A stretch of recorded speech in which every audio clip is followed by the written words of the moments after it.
ఆంధ్రప్రదేశ్ రాష్ట్రంలో గంజాయి వాడకం ఆందోళనకర స్థాయిలో పెరిగిపోతుంది. తాజాగా ఆంధ్ర యూనివర్సిటీలో కూడా గంజాయి దొరికింది. పోలీసులు 7 విద్యార్థులను అదుపులోకి తీసుకున్నారు.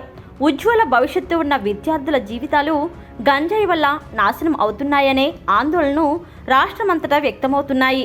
ఈ నేపథ్యంలోనే బీసీవై పార్టీ అధినేత రామచంద్ర యాదవ్ షాకింగ్ కామెంట్స్ చేశారు. గల్లీ నుంచి విశ్వవిద్యాలయాల వరకు గంజాయిని తీసుకెళ్లిన ఘనత మన ముఖ్యమంత్రి గారిదే. ఈ సీఎం గారు వై నాట్ 175 అంటే ఏమిటా అనుకున్నాం. రాష్ట్రంలోని 175 నియోజకవర్గాల్లోని మారుమూల పల్లెలకు గంజాయిని తీసుకెళ్లి మీ మూకల చేత అమ్మించి యువతను నాశనం చేయడమేనా మీ 175 లక్ష్యం అని తీవ్ర స్థాయిలో రామచంద్ర యాదవ్ మండిపడ్డారు.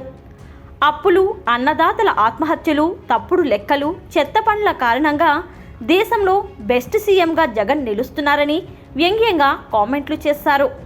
గల్లీ నుంచి విశ్వవిద్యాలయాల వరకు గంజాయి పక్కిందన్నారు. ఆ లెక్కను చూసుకుంటే బిజినెస్లో కూడా మరో జాతీయ అవార్డు సాధిస్తారు అంటూ తనదైన రీతిలో రామచంద్ర యాదవ్ చురకలందించారు. చదువుకున్న నిరుద్యోగులను జగన్ ప్రభుత్వం మోసం చేసిందని ఆరోపించారు.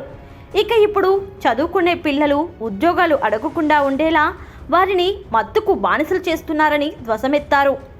ఆంధ్రప్రదేశ్ రాష్ట్రానికి ఏ పరిశ్రమ రావడం లేదు కాబట్టి మీరే స్వయంగా గంజాయి ఉత్పత్తి, అనుబంధ పరిశ్రమలు ఏర్పాటు చేస్తున్నారా అని ఎగతాళిగా ప్రశ్నించారు. గంజాయి వ్యాపారంతో ప్యాలెస్ కట్టుకోవాలి అనుకుంటున్నారా పేద ముఖ్యమంత్రి గారు అంటూ సూటిగా ప్రశ్నించారు.